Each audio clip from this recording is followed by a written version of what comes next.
Welcome to 100 Yards of Football. And this is our legend segment tonight. And I'm your host, Bobby Butler. And today I got with me, hey, listen, this guy's a true legend, one of my mentors. Look I couldn't have done it without him. So I'm so thankful to have Bobby Jackson, a.k.a. Bojack, on the show. Bojack, welcome to the show. Hey, thanks, man. I'm glad to be on, man. After seeing T-Buck and Mike Schumann the previous 2 weeks, man, I've been excited to get on and talk to you, bro. Well, we have so much to talk about, especially coming from where we come from, and there's so many of us, right? And so, right. But put it this way, we're gonna get to it. All right. So listen, man. So let's just chop it up. Bobby Jackson, Albany, Georgia, Florida State. Now, let me ask you this question first and foremost. Now, you do have some Florida background. Tell me about your Florida background. Well, my Florida background is, my mom, my brothers, and most of my sisters, my family is down in Cocoa Beach, Florida, which is right across the bridge from where Leon played over at Merritt Island. Merritt Island, right. And actually, Leon played against my brother. My brother was a quarterback at Cocoa Beach High when Leon and Waldo and oh man, Jimmy Black was doing the thing over at Merritt Island.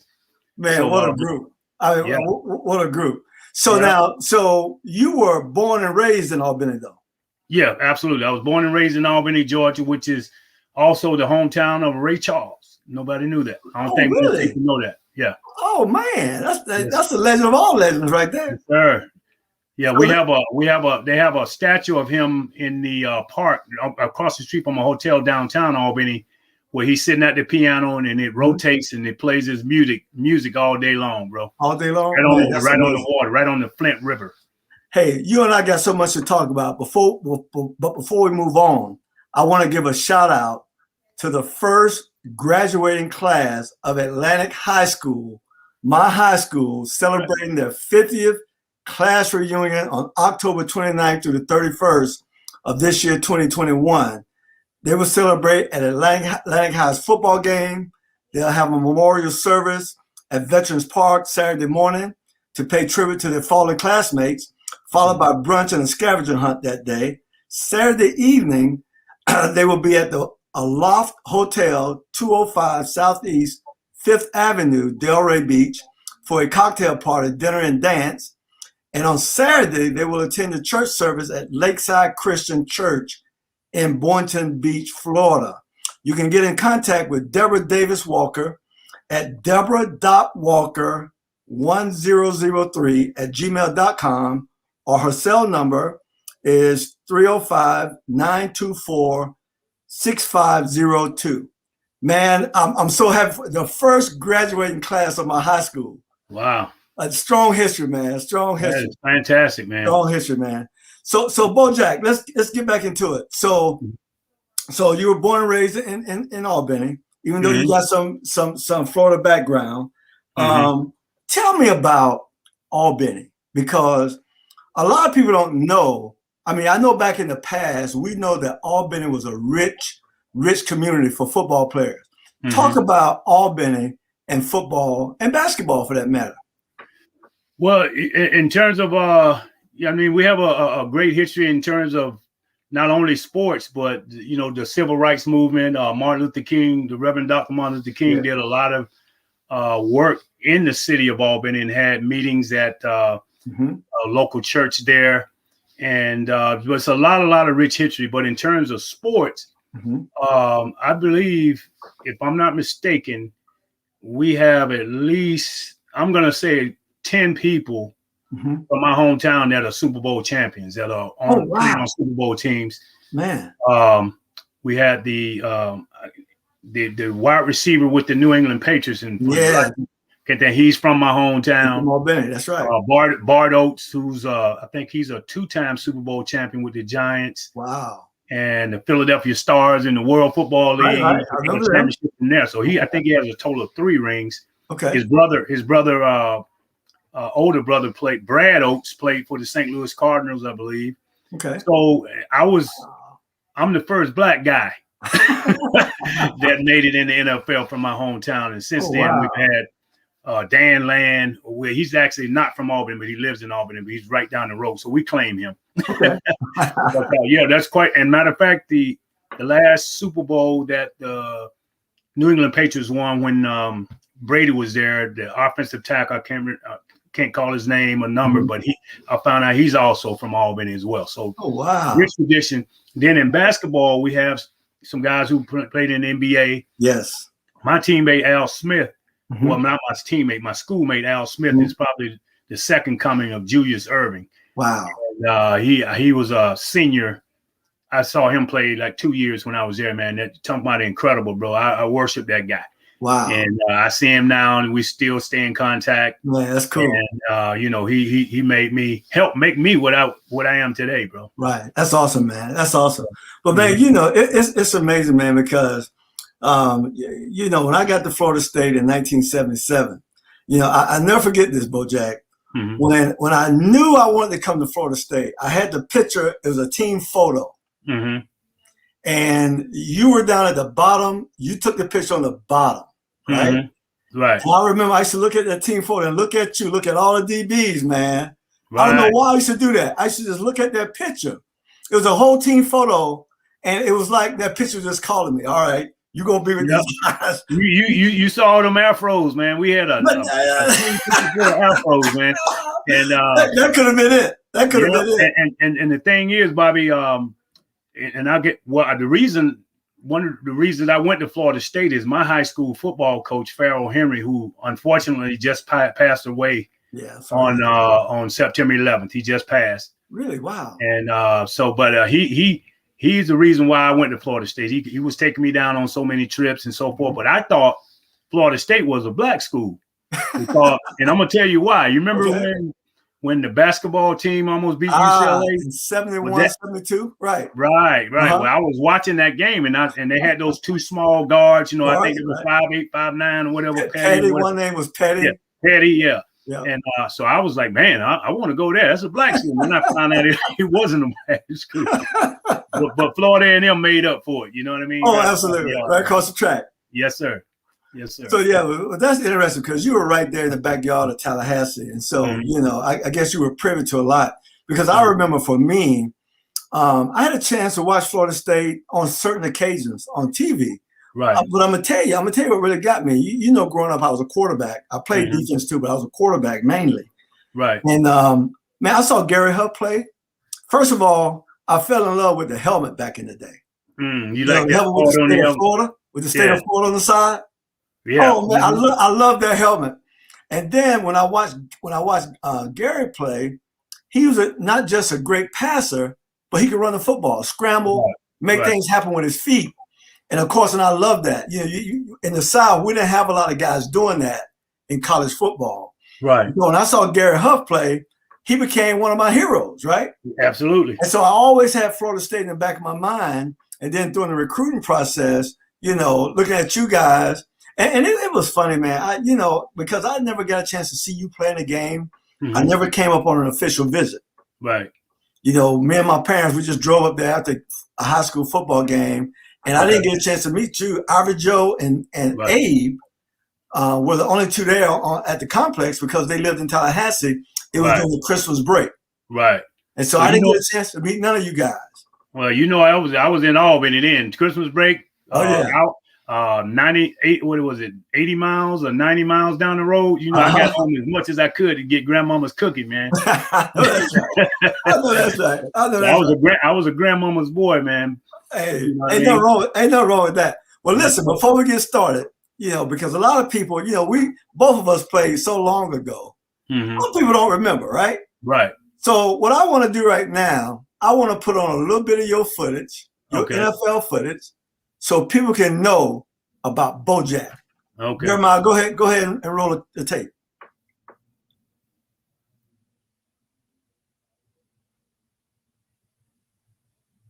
Now, Bobby number 40, he's right there. And and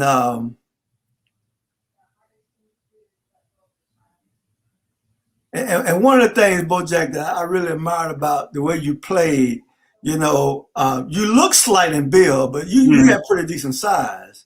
I mean, in college, you was about 185 pounds, right? Right. Mm-hmm. Right. And I came in 145. Your first year, I was 145. You were 185. Yeah.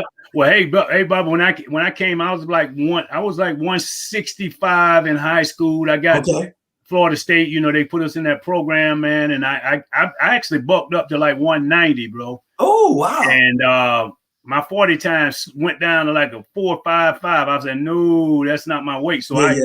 They wanted me to get big and stronger. So I secretly would not eat as much. And I lost weight and got down to my natural body weight at that time, which was about 178, 180. Right. And my 40 time went to 4.35, and I stayed there forever. That's where I was supposed to be. That's what I'm talking about. When y'all watch Bojack play, y'all see he was very physical, right? He didn't play at corner. I've seen him knock out some folks who we know that are great, strong, and powerful men. You know, one of them is my ex-teammate, William Andrews.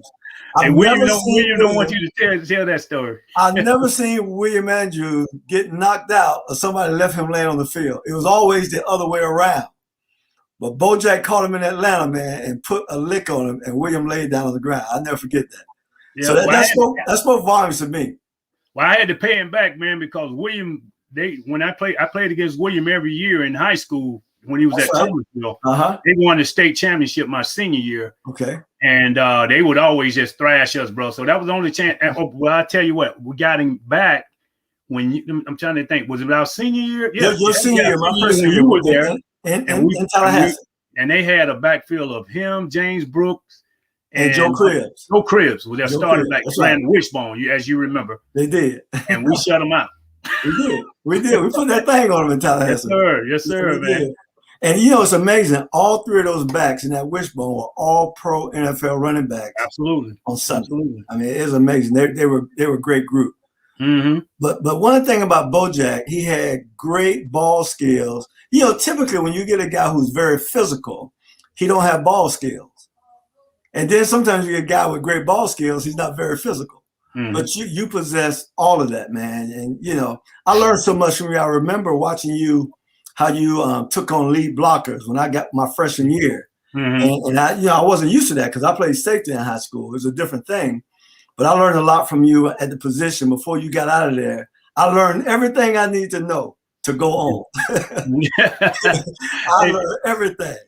Yeah. Well, I tell you, man, it was, you know, my high school coaches emphasized being physical and, you know, giving 110% effort on every play, man, running to the football. It was just something that I not only got more of at Florida State under Deke Pollard and Jack Stanton, but I had it from my coach in high school. In high school, yeah. You know, it's amazing. Our defense was so good in my high school.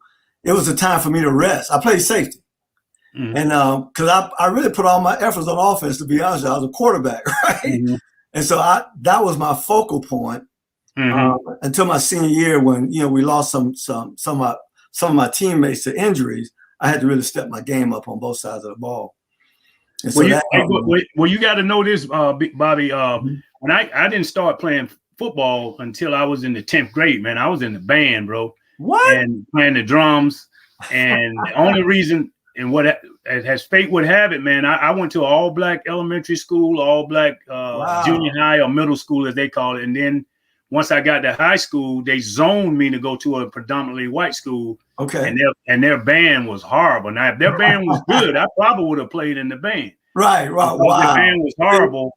And not the best player on our team was a middle linebacker that I grew up with. He asked me to come out. Oh, wow. And I just spoke to him earlier today. And that was the start of my career, man. Or else I probably would have been playing drums for Earth, Wind, and Fire right now. Wow. And the rest is history. Because I remember now when I came to Tallahassee, you know, you and some of the guys on the team was in the band. Nat Terry, you was playing the drum. Right. Nat was playing the bass and pretty much writing music and stuff. And Tony, y'all were good. Yeah, we used to have a little jam sessions in the room, you know, the party that played drums. Actually, Nat played the lead guitar, and then his boy Ross played bass. Okay. We had a female singer who would come in and sing, and we would just have a jam session and get off, man, just to kind of release some stress and have a good time, you know, party on the weekends. That was nice. Hey, okay, Jeremiah, you can cut that off now. Cool. Mm-hmm. Well, yeah, man, that was you, man. You had an awesome NFL career, 8 years with the Jets, and ended your career in Atlanta with me. Yeah, exactly. Which is real cool, man. Yep. And to kind of backtrack a little bit, maybe you may even had this on your agenda, but the way I ended up at Florida State was I ended up getting the last scholarship that they had. Wow. And they were reluctant to sign me because of my size. They thought I was too, small, not because I couldn't play. Oh, and by the way, when you say you were, obviously you were a quarterback. Well, I played corner my 10th grade year. I played free safety my junior year, and I played wide receiver my senior year. So Florida State actually signed me as a wide receiver. Oh, really? I didn't know that. Right. And what happened was Dan Henning, who was your head coach at Atlanta, and that's why I came to Atlanta to play with you guys because of what he meant to me. Dan, wanted me there as a wide receiver. So anyway, I came in when they were recruiting still. Actually, Nathaniel Henderson and I graduated early. Right. So we were in there going through the off-season program. Coach Henning was out recruiting, so they told me, since I was a wide receiver / DB, you practice with the DBs until he comes back. Okay. Then we're going to move you to offense. And well, when he got back, I was starting left corner already at 17 years old. I had Joe Goldsmith, who was their top physical, like senior wide receiver. He tried to show out on me, bro. I had to pick him up, slam him, and gave him the business. You know what I mean? That's right. That was real. Hey, it's amazing. He did you like that. But Mike Schumer got me, boy. Yeah. Mike Schumer. Hey, I knew right there. I respected that guy because he practiced hard, and I've never seen a guy be like Mike Schumer, right? Right. Talking noise. He was just like one of us, right? Talking noise, selling wolf tickets, but doing the work because he was fast. Yes, sir. And he could run routes. And you had the quote last week. He was the second coming of Fred Biletnikoff. Yeah. And I came in as a freshman, man. He was turning me around all kind of ways. Yeah, he was smooth, man. He was real smooth. So taught me a lot. Well, let's talk about this. All right. So you, when I came in fall of 77, you were the starting strong corner. Ivory Joe was a boundary corner. We had Mike Kincaid as strong safety. And Mike Kincaid, tell me if I'm wrong, he ran the quarter in like a 46, 47 open quarter. He was a speed guy for a strong safety. And we had Blade, Nat Terry, playing free safety, who was a 4.3 40 guy. Right? Talk about those guys and the dynamic of that secondary your last year. Well, first of all, one guy that you kind of missed, obviously, because my freshman year was a guy by the name of Lee Nelson. Right.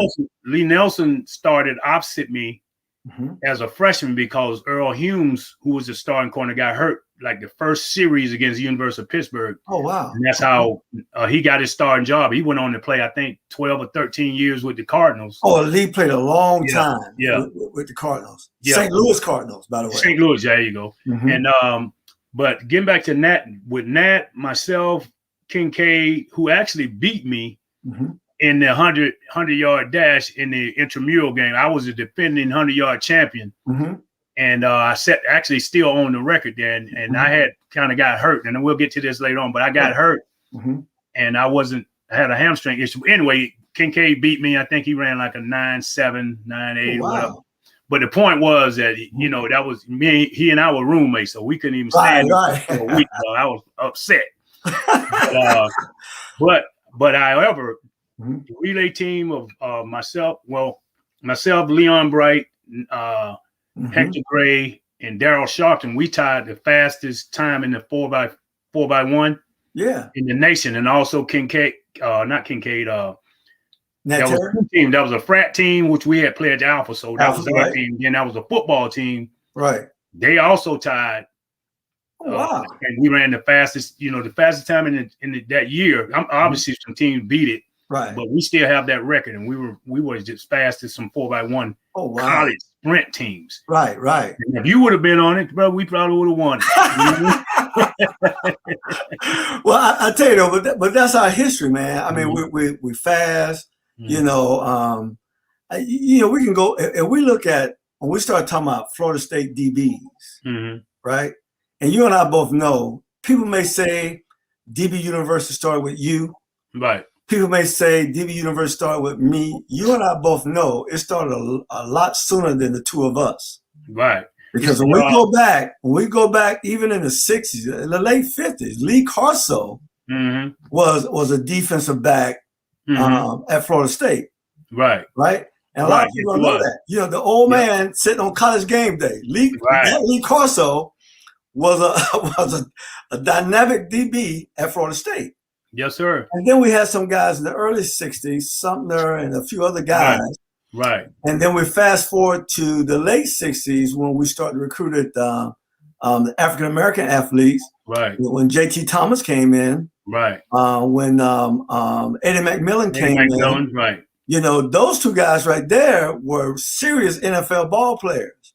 Yeah. You know, JT was a first rounder that won 4 Super Bowl rings. Exactly. With the Pittsburgh Steelers, opposite of Mel Blount. Exactly. And we talk about those guys, man. Come on. So it goes way back. Our history is deeper than you and I. Yes, sir. And that is funny you should mention that, because when I came to Florida State,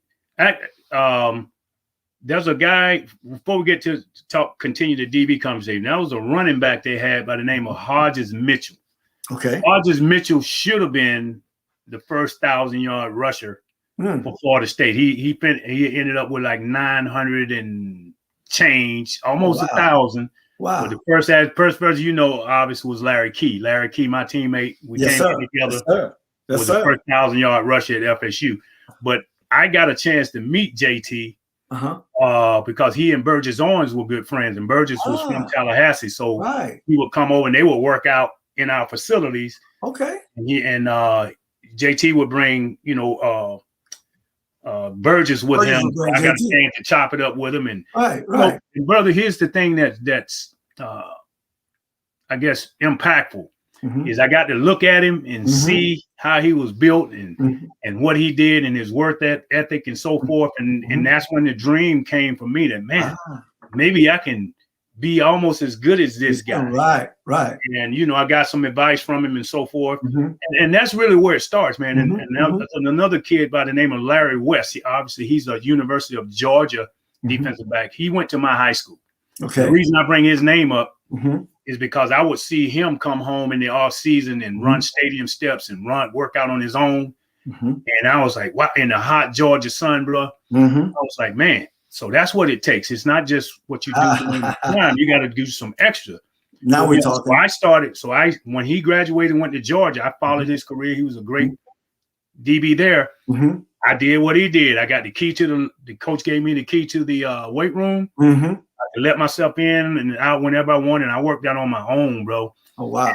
And I watched his example. And I do right. Exactly. And that's how I ended up playing beyond my years, because I did some things that other guys my age wouldn't do at that particular time. There you go. go. Well, you know what? I'm going to tell you this, Bojack, and this is the most powerful thing, too, we have is our mind or our thoughts. Let's say our thoughts, right?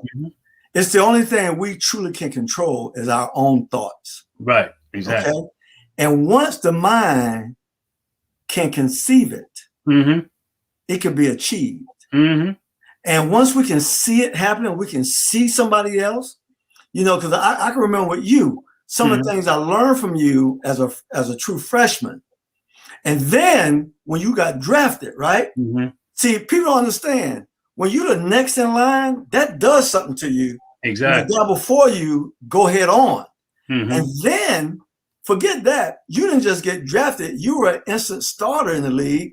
And it was like you was playing with me one year. The next year, you were in the NFL making NFL all-rookie team. You follow what I'm saying? And so I'm like, dude, he ain't just there. He there and he doing it. So when the next guy can see that, right, then he know, hey, look, there's light at the end of the tunnel. You know, if he did it, I have a chance. Right. He was here with me last year, right? And I got to see him play. What did he do? So I work on that. just like you said. You saw the guy come from Georgia who's working, right? Right. And here's the thing.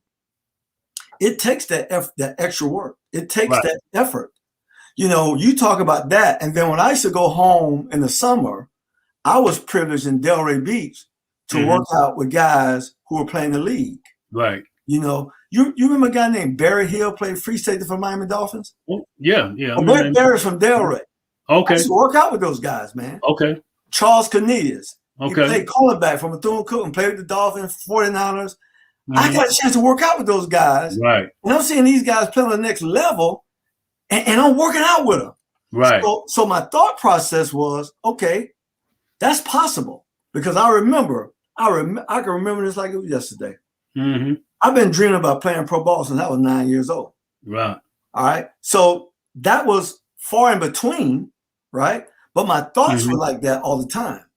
But it was far in between. I'm playing high school ball. Next thing you know, Barry Hill is playing for the Miami Dolphins. While I'm in high school. I'm going, wow, he made it, right? Then I go to Florida State. I played 1 year with you, learned so much from you that first year. And then next thing you know, you went and made it. Right. And I can see you play. I saw you make interceptions. I saw you making big tackles. And I'm going like, dude, I'm next. Yep, there you go. I'm the next one in line. You know, I can do this, right? And then when you used to come back, and even just to see you come back, I saw you at the Orange Bowl. We was playing the Orange Bowl. Right. You on the sideline. I came down to see you on you the sideline. Right. I'm out there. I'm not playing for myself. I'm going to show Bojack. I'm going to be there with him next year. You see what I'm saying? So it's all about that thought process, and it's all about the willingness to go to work to make your dreams come true. Well, and in that last statement, it comes up to what's your why, man? And that was it for me. It was like, what was my why was stronger than any gases or up downs or any kind of drills that was. I thought that I couldn't make it through. I thought about, why am I doing this? Right. And I said, I'm doing this to get my grandmother out of the project. There you go. And so every day I wanted to quit, bro.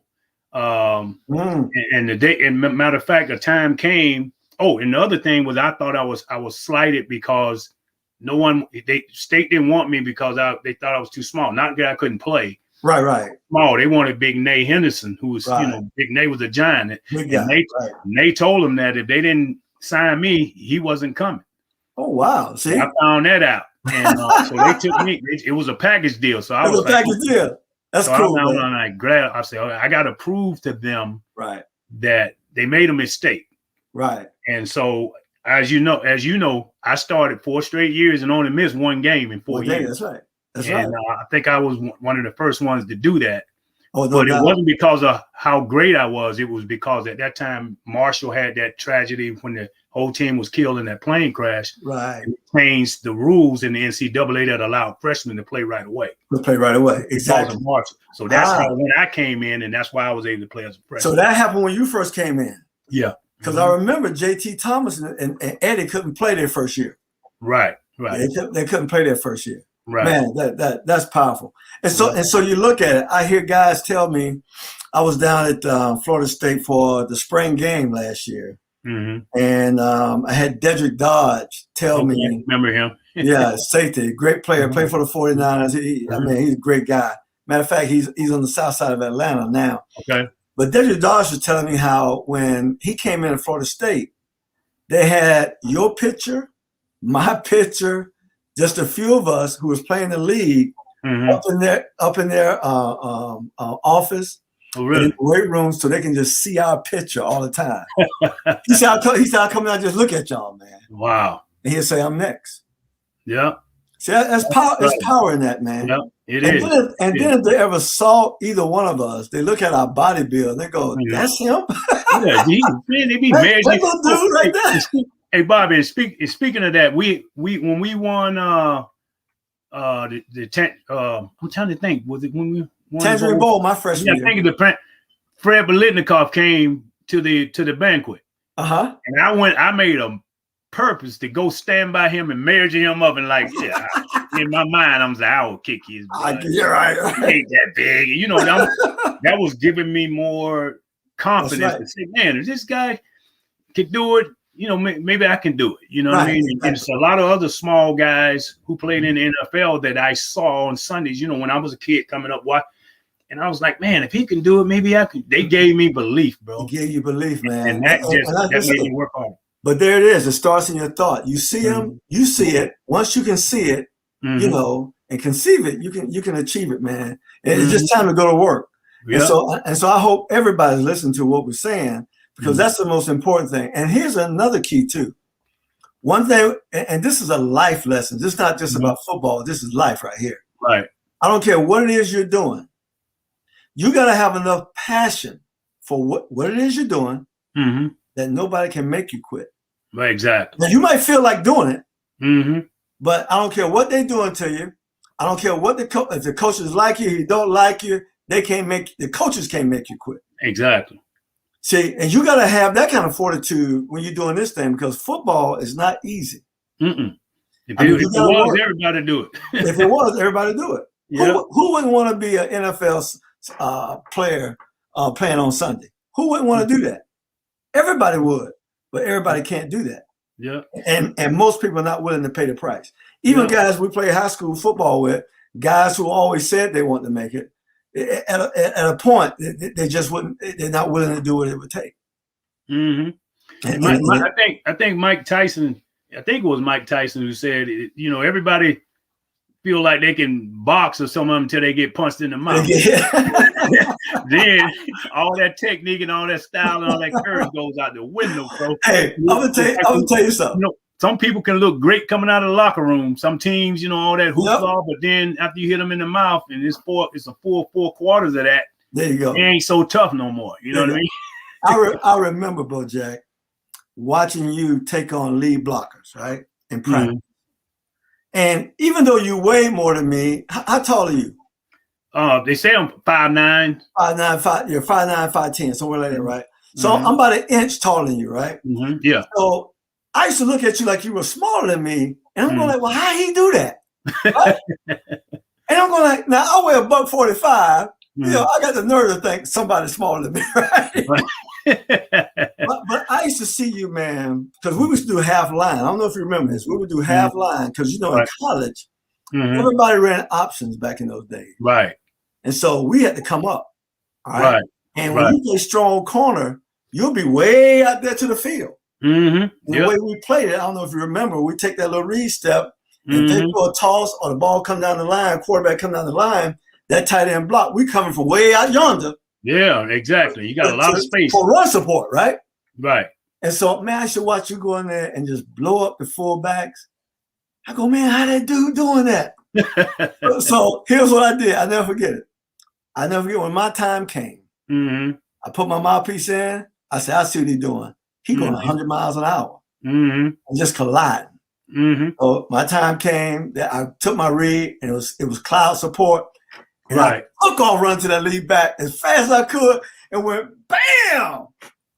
And Coach Stan got excited. Everybody was, but man, my head was spinning like that. Spinning around, My face mask was turned this way. It was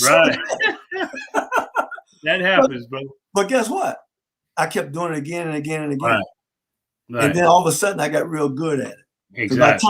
My junior year in college, I was so good at that, right? Yeah. And these little guys, I never forget playing the Oklahoma game my junior year. And we were laying so many good licks in the secondary on their great backs.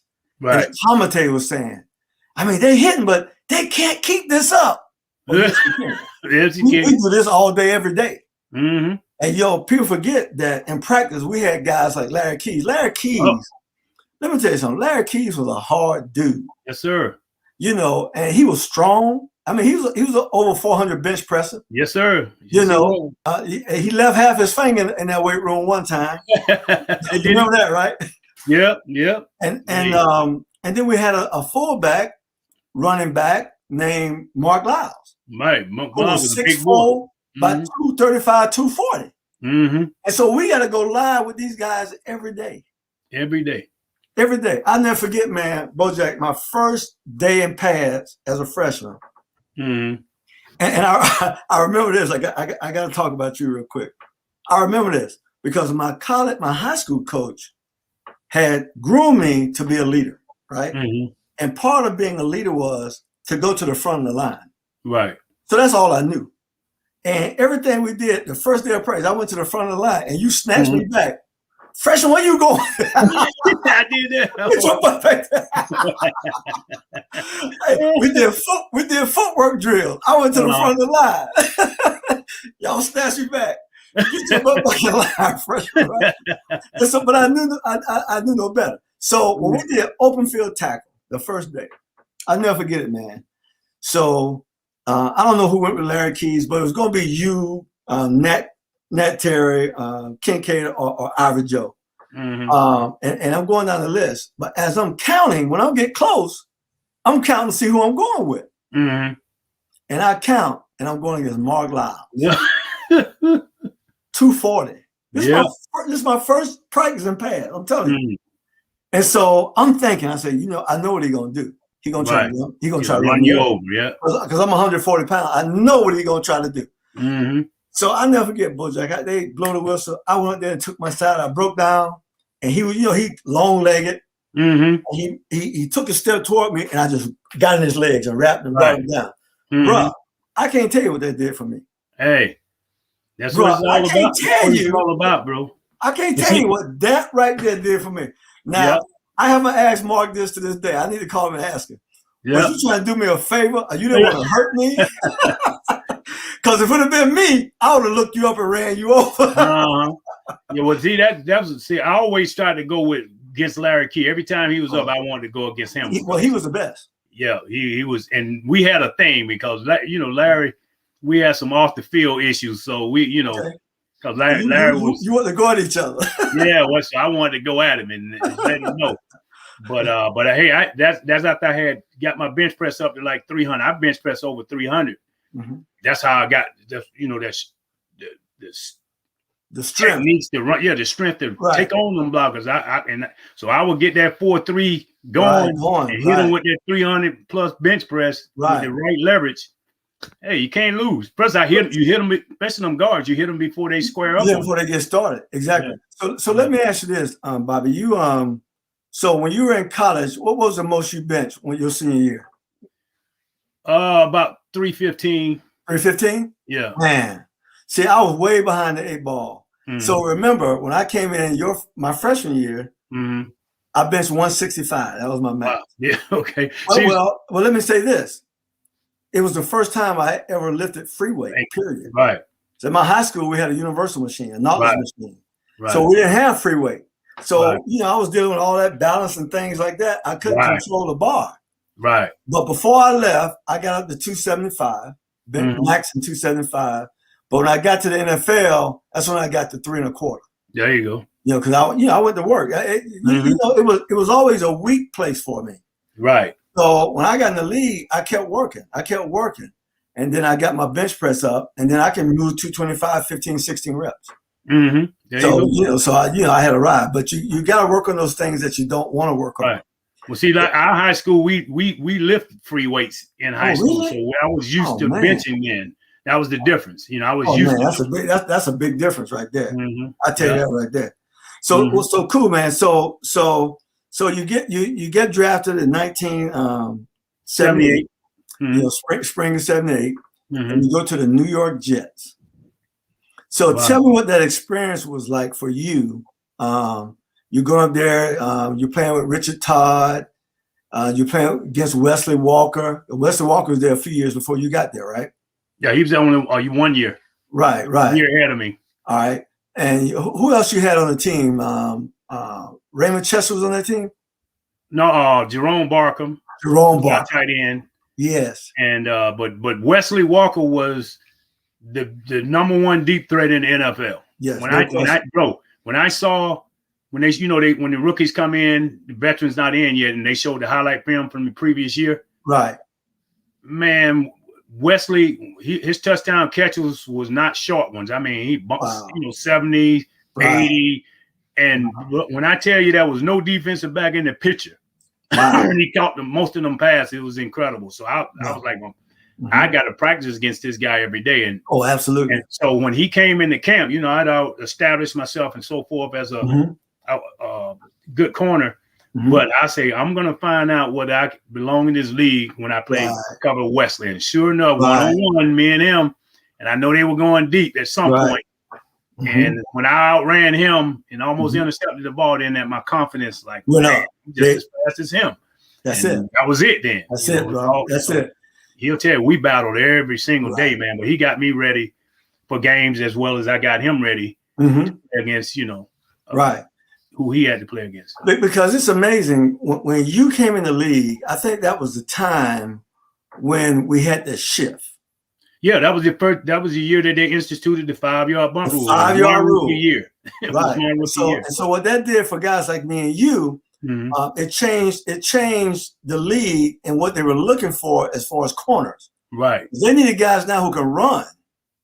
Who can run down the field with these guys as opposed to beating them down the field like Mel Blount was doing all the time. Right, exactly. And so we could run. And so, but I tell you what, one of the things for me when I came in the league, Bobby, is the fact that, the guys who were fast, they were not that fast. Right. Because I'm coming in the league, man. I'm playing against Cliff Branch today. Oh, God, what am I going to do, right? Right. Rick Upchurch today. Oh, my God. What am I going to do? Ricky Feet, what am I going to do with these guys? Right. But because they were the pros, you put them up on that pedestal. Right. It took me 2 preseason games to get over that. My rookie year. And once I got over that, because we played my rookie year, we played the Hall of Fame game. So think about it. It's the first preseason game of the year. Right. And I'm starting. Right. And this is what I know. I'm a left corner starting. Right. And we're playing the Browns and Brian Sipe, cardiac kids. Right. He's a quarterback. They got doggone Reggie Rucker, all-pro wide receiver. They got Dave Logan. He's about 6'6", 6'7". Split in. And then you had Ozzie Newsome, all-world tight end, along with Greg Pruitt and Mike Pruitt in the backfield. Right. Wow. And I'm scared as I don't know what, man. You weren't scared, man. You were nervous. You just nervous. Yeah. But I was thinking, I'm a rookie corner. I know they coming at me. Exactly. They coming at me. But I played a really good game. That nervous energy got me ready. Well, and I made a pick. I made a lot of plays that game. And so that helped me. Yep. And then the second week, we played the Raiders. They had just won the Super Bowl. Right.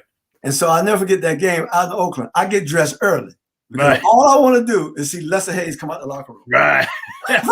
So I got to go see Lester come out the locker room. So I'm out there waiting. I'm dressed up. Lester came out the locker room, Bojack. And you know how he looked, right? Right. I'm thinking. Have all that stick him all over. Yeah, I'm thinking he's going to be a corner. He's going to look pretty. He's going to be dressed nice. He's going to be looking. Man, Lester came out the locker room.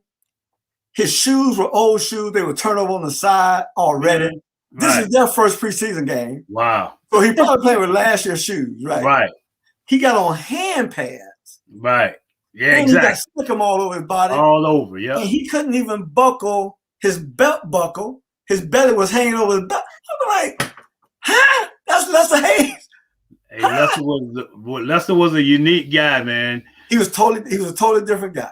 Totally different breed. And you had a little speech impediment there. He did, yep. Yeah, I remember one time I came and he called me over, man. It was funny, but we always had mutual respect for each other. Right, absolutely. He gave me one of the greatest compliments, just telling about my game. I was like, bro, I appreciate that, because I was trying to him and Mike Haynes and Gary Green and Louis Wright were the corners to beat in the Pro Bowl. So they kept me out of the Pro Bowl every year. Every year.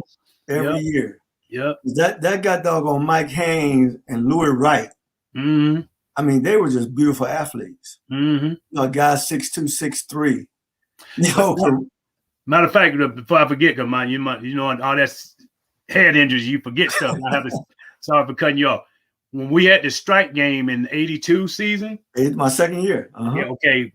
I went out to LA and played in the strike game. I missed the one in DC. So I played the AFC All-Stars against them.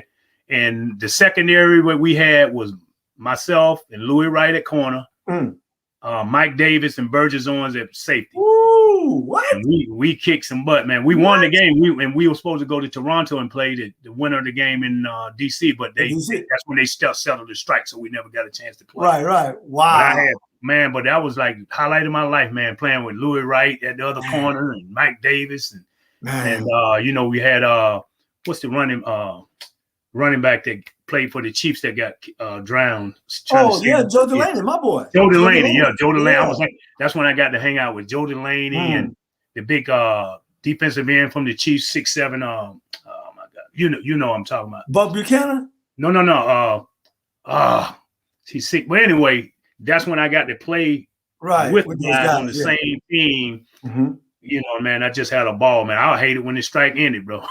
Hey, man, let me tell you something, man. Joe Delaney was a fine man. Joe and I come out in 81. We're in the same class. Okay. And very humble. He ran track in college, and I that's where I met him. Right. On the track circuit when Florida State would run the Texas relays. Okay. He was there, and we met. And then, before we had the NFL Combine, I met him. We had those 4 locations they would fly us into, and I met Joe. And he was a good old country boy, man. He used to wear stripes and plaid. And so, we always had the jokes for him, right? Yeah. But he wore them cowboy boots, just a good old guy, man. Yeah, man. Well, I never forget where I was when I found out that he had passed, drowned that day. Trying to save his kids and knowing he couldn't swim, bro. He couldn't swim, but he went in the water to help get that kid. Yeah. Save the kid, too. Yeah. Save the kid. That's something, man. But yeah, man. So the one thing about the game of football, Bobby, you know this, man. We've met some great people because of football. Yeah. Art Steele, bro. Now they came Art Steele. Oh man, yeah. Art Steele, yeah. We were hanging out, man. We had a ball out in LA, bro. I didn't want to come back. LA is always the place to be, right? Yeah. LA is always the place to be. So now, you play in New York. What was the closest you ever got to the Super Bowl? Did you get close? The 82 strike season, bro. We were 1 game away. We lost to the Dolphins 14-0 in the Mud Bowl. That's when they left the field uncovered, and that was sabotage the field. And But my thing was, although Shula did something that was unethical, they had to play on the same field. Right, exactly. And so, hey, we played well enough to win. I mean, we had I think we had about 4 interceptions. I had the first matter of fact, I recovered a fumble deep in the Dolphins' territory on their first drive. If we kick that field, we score or kick the field goal, which we got 0 points. Oh wow! We would have been up.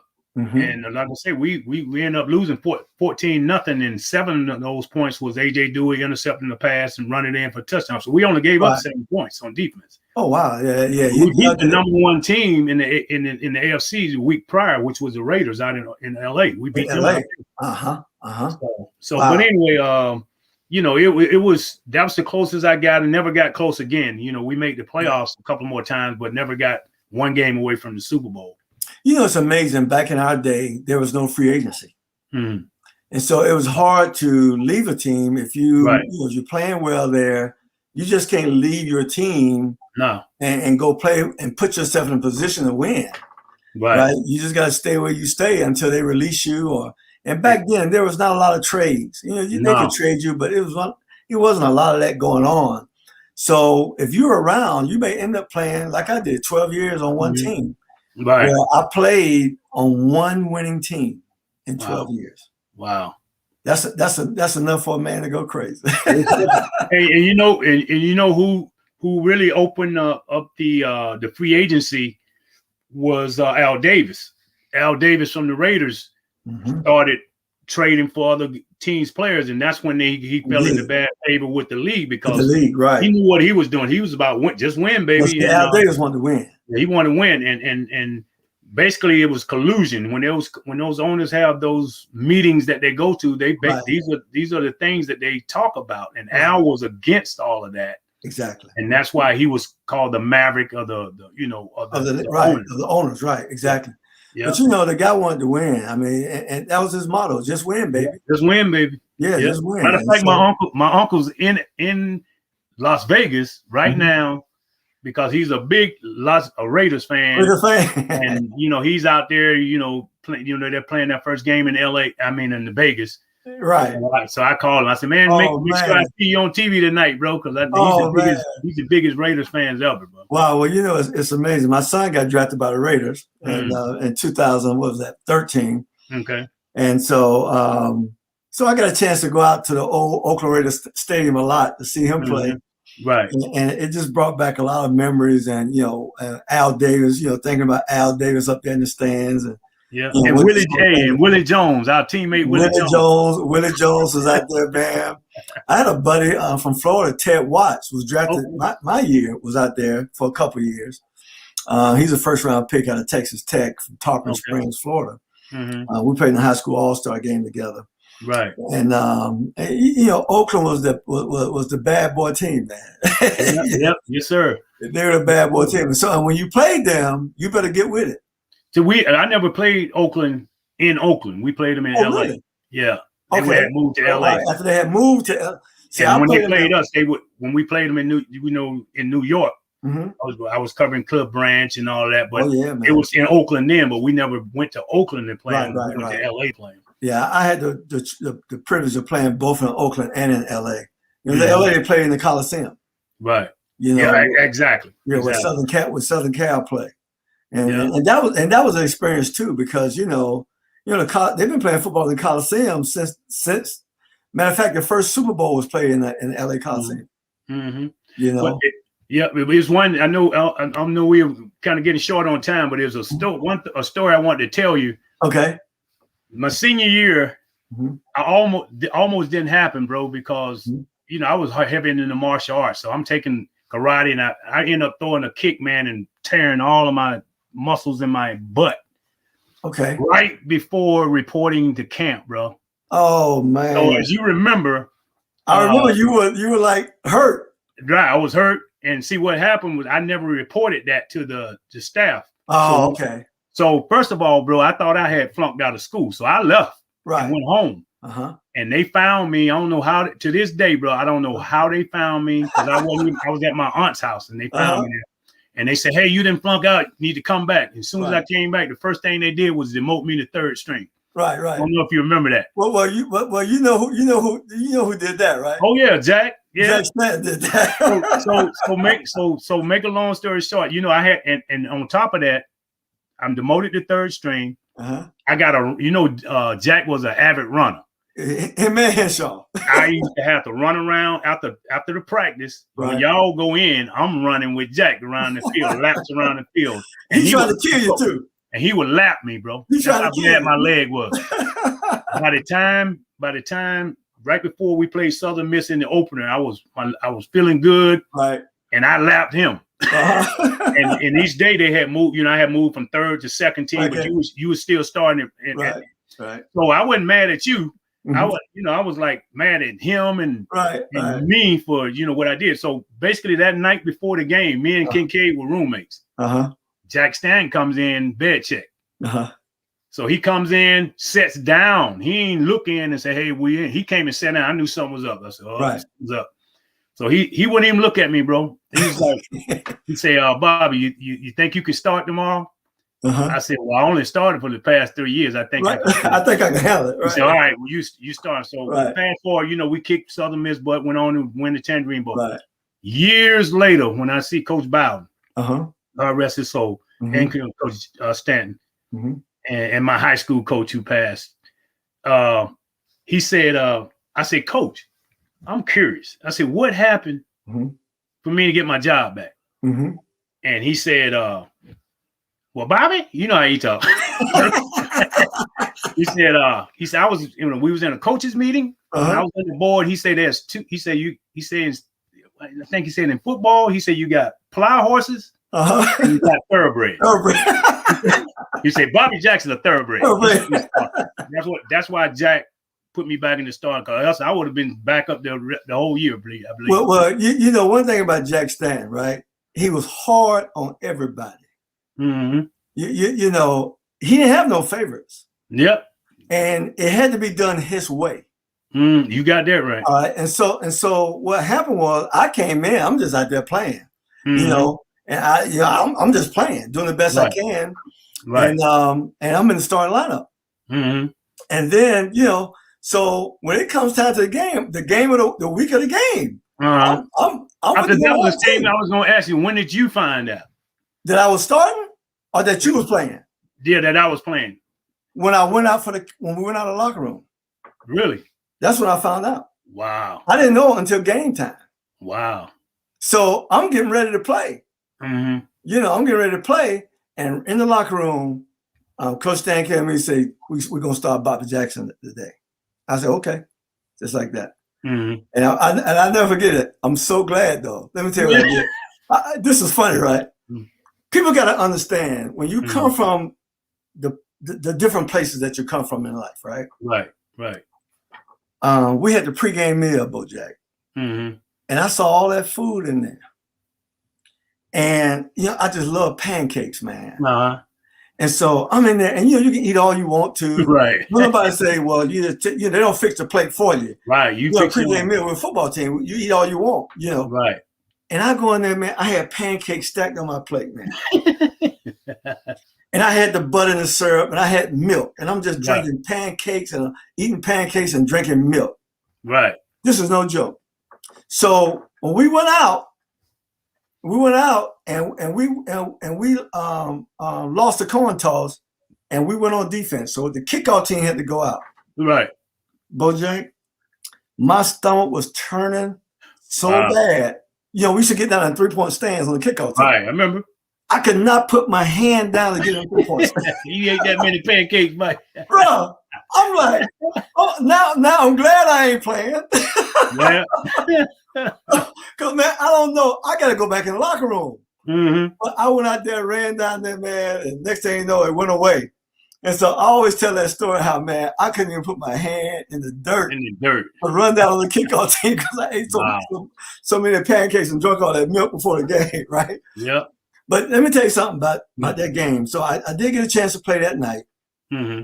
And I think that's when you gave me the nickname Sweet Elbow. Sweet Elbow. I got knocked out that night. I don't know if you know that. And they had to pick me up, bring me to the sideline. Uh-huh. And next thing you know, everybody kept calling me Sweet Elbow. Sweet that, right? And so the next week we played Kansas State out in Kansas. Right. And I was on the punt return team, and we had I was on the left side, and so we had a return right. Right. I don't know if you were returning or Nat Terry was returning, but anyway, they had an up back. His last name was Butler. I'll never forget that. His last name was Butler. He's a big dude, about 230, 240. Right. So I'll come around and I get in the wall, right? Mm-hmm. And so I see him running down the field. And I said, I got a blind shot. I'm going to knock him out. And I took off running for him, Bojack. I mean, everything I had. And I hit him. He didn't break stride. And that's when I got scared. Because I said, you know what? I'm not ready. I'm not ready. And so it's amazing how that first year went for me. And, like I say, it was a privilege to play with you and to learn so much from you that year, and to not play, but to learn. But then when I went to spring, I was a different cat, right? I went to my first spring, I was a different cat, because I don't know if you noticed or not, when y'all left, he moved me to free safety. Mm-hmm. No, I didn't realize that. Yeah, he moved me to free safety because I played safety in high school. He moved me to free safety. And because, Blade played free safety and he was fast, so I guess he figured he put me back there. Right. And I had a great spring at free safety. Mm-hmm. But during the spring game, for the game, they just moved me back to corner. Mm-hmm. And I played lights out. At the spring game, I think I had like 2 picks in the spring game. But I go back to the fall, and I'm starting free safety as a sophomore. Right. And the last scrimmage, 2 weeks before the game, I intercepted the pass in the scrimmage and run down the sideline. Somebody attacked me and rolled my ankle. And I couldn't practice. Right. And so when it came to the game, they put me at corner. Okay. We played Syracuse. And I never left. Okay. Yeah, I never left. And then Monk came in and played, because Monk was totally opposite of the Nat Terry. Right. Blade ran a 4.3. Monk probably ran a 4.9. Yeah, I remember Monk when he came in on his visit trip from Pittsburgh. and his brother, he had a brother look just like him. Just like him. Man, I never forget it, man. But Monk was a super teammate, and when I saw it, he was All-American and doing all those, got all them interceptions. I was like, damn, what happened to Monk when I left? Because he was like you say, he was an average ball player when I was there. Right. But he turned into a super player. Well, what he did, two things he did. First of all, he trimmed down. Because Monk was big. Mm-hmm. Monk trimmed down. I think Monk played maybe at 190, something like that. Mm-hmm. And then Monk spent time in that film room. Right. When I tell you a guy who studied tape. Right. And one thing about him, Bojack, he was never out of position. There you go. And him and Keith Jones, they both, they were not good on the clock. But those two guys right there was never out of position. Well, Keith was from Wildwood, right? Keith was from Wildwood. And I remember that. I remember him. He took Mike Kincaid's spot. Yep. And he was a strong safety. And we started, me, Keith Jones, and Monk started 3 years ago. Mm-hmm. The only thing changed was Ivory Joe and then Skull, James Harris. Right. Came in our senior year and played the boundary corner. Yeah. Right. So we had good chemistry. And it's nothing like chemistry. So that showed me in college that everybody don't have to be a 4-3 to play the game. No. If everybody know their assignment, be in the right position, be in the right place at the right time, and play with intelligence. Right. I was the only guy that could run in the secondary after y'all left. Yeah. And I was a strong corner, which was good because I always got I was always on the passing side of the field. Right. Exactly. And Drew the main guy. So, but those guys were, I'm telling you, it was like clockwork. We played so well together. So well together. But we had great examples. When Blade and Kincaid and Ivory Joe was out there was no example like that, man. Listen, I always felt that the defensive secondary was the closest unit on the field. And I know I love playing with you guys. And I had to bring it, because if I didn't bring it, I felt I'd be letting the whole team down, you guys, the secondary. We started for me with the secondary. Exactly. I got to have your back. If they're running the ball to your side, I got to make sure I'm on my angle to get over there just in case something happens. I can make it happen. Absolutely. And not just slouch off. Absolutely. Great memories, bro. Well, look, man, love you, man. Appreciate you for being on the show tonight, man. No doubt. We got to chop it up again. We got to get your senior year. We got to get that defense. Right. That'll be great, man. All together. We got to get that defense. Scott Warner, Willie Jones, Aaron. We got to get Jimmy. Get floated in. We got to get float on there. We got to get all y'all on here, man. That'd be great. So we can talk about the 1977 10-2 squad. Yep. Well, in closing, bro, thanks for making me look like a great teacher because you are number one draft pick, man. You beat me by a long ways, man. I want to be number one, but when I saw you going number one, I was so proud, bro. Well, I appreciate that, man. I'm just happy to have been your teammate for a little while in Atlanta, man. But I wish we could have played together. Yeah. Well, that feeling is so mutual because I think about Dion. I played with Dion, but we played a few games in the starting lineup together. But when we played together, we played so well together. Right. And but I was at the age it was my time to go, and so they kept trying to replace me. But that's one of the things that I dreaded, that me and Dion never got a chance to start a complete year. I mean, we started like 6 games together, and you couldn't complete a pass. And then again, but like I said, I was at 30, and they trying to replace me. You know how it go for all of us. I know. Sooner or later in the NFL. Yeah. So, but anyway, man, thanks so much for showing. Ladies and gentlemen, that's it for tonight. If you like the show, comment, share it with your friends. This is 100 Yards of Football, our legend segment. And our legend for the night was the great Bojack Bobby Jackson, Albany, Georgia, Florida State, New York Jet, Atlanta Falcon. Thank you again, buddy. Hey, thank you too. And give my love to Cyril.